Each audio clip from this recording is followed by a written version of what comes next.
जो खिल सके ना वो फूल हम हैं, तुम्हारी चरणों की धूल हम हैं।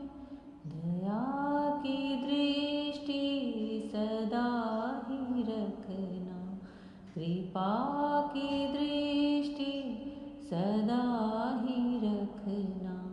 तुम ही हो बंधु सखा, तुम ही हो, तुम ही हो माता पिता, तुम ही हो, तुम ही हो बंधु सखा, तुम ही हो।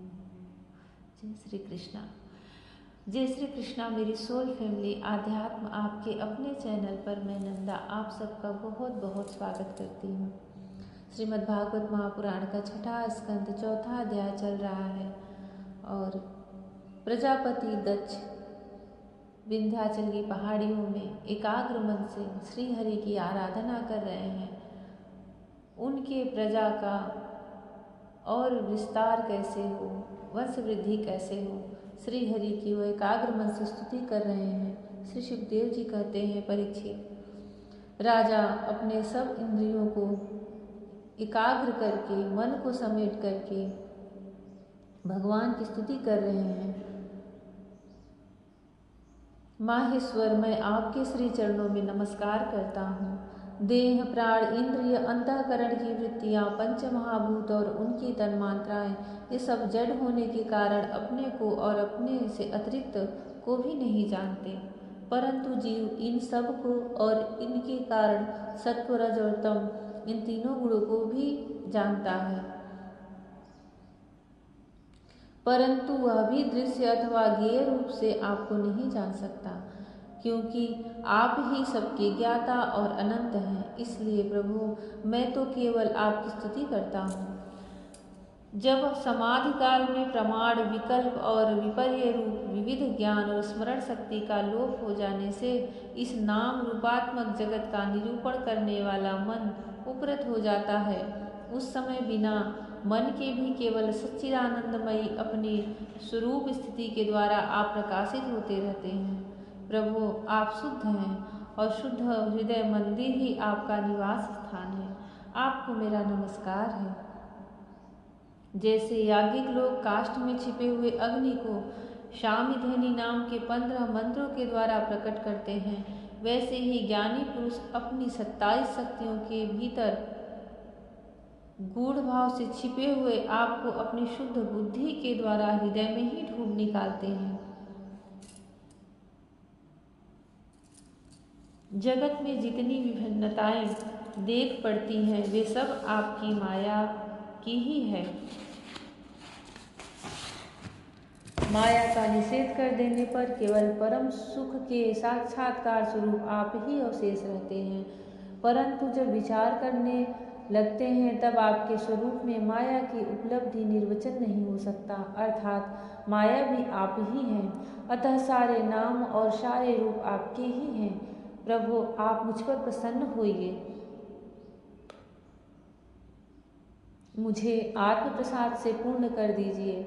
प्रभु, जो कुछ वाणी से कहा जाता है अथवा जो कुछ मन, बुद्धि और इंद्रियों से ग्रहण किया जाता है, वह आपका स्वरूप नहीं है, क्योंकि वह तो गुण रूप है और आप गुणों की उत्पत्ति और प्रलय के अधिष्ठान हैं। आप में केवल उनकी प्रतीति मात्र है। भगवान, आप में ही यह सारा जगत स्थित है। आपसे ही निकला है और आपने और किसी के सहारे नहीं, अपने आप से ही इसका निर्माण किया है। यह आपका ही है और आपके लिए ही है। इसके रूप में बनने वाले भी आप हैं और बनाने वाले भी आप ही हैं। बनने बनाने की विधि भी आप ही हैं। आप ही सबसे काम लेने वाले भी हैं। जब कार्य और कारण का भेद नहीं था, तब भी आप स्वयं सिद्ध स्वरूप से स्थित थे। इसी से आप सबके कारण भी हैं। सच्ची बात तो यह है कि आप जीव जगत के भेद और स्वगत भेद से सर्वथा रहित एक अद्वितीय हैं। आप स्वयं ब्रह्म हैं, आप मुझ पर प्रसन्न होइए। प्रभु, आपकी ही शक्तियाँ वादी प्रतिवादियों के विवाद और संवाद एकमल्य का विषय होती हैं और उन्हें बार बार मुंह में डाल दिया करती हैं। आप अनंत अप्राकृत कल्याण गुणगणों से युक्त एवं स्वयं अनंत हैं। मैं आपको नमस्कार करता हूँ।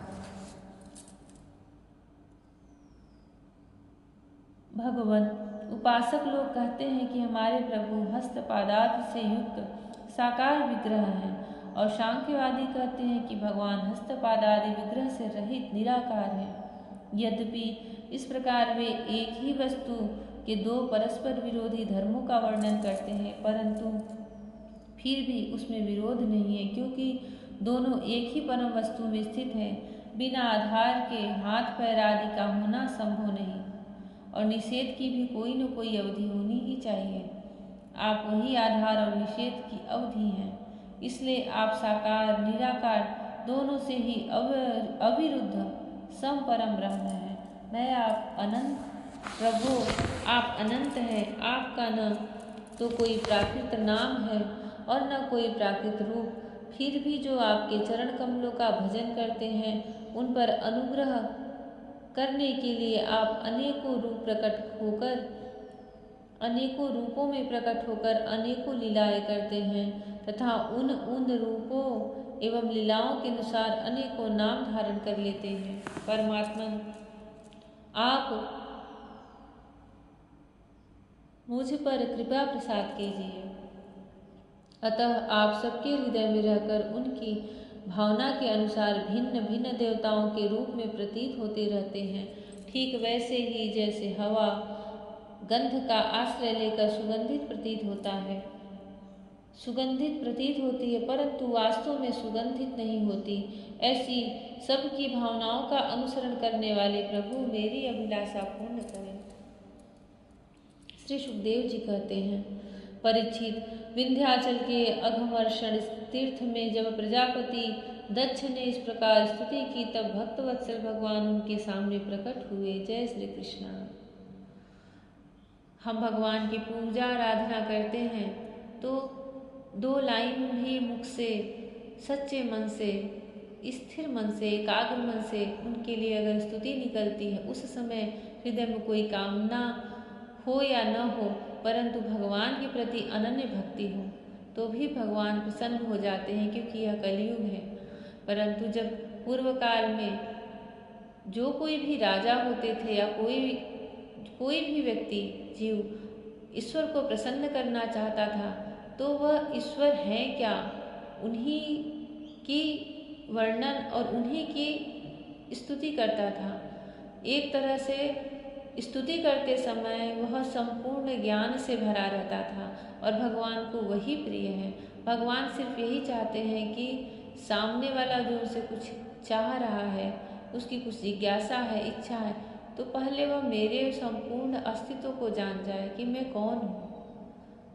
भगवान की स्तुति करते समय भगवान के ही लीलाओं का गान करना और भगवान के सत्य स्वरूप का वर्णन करना भगवान को सबसे अधिक प्रिय होता है।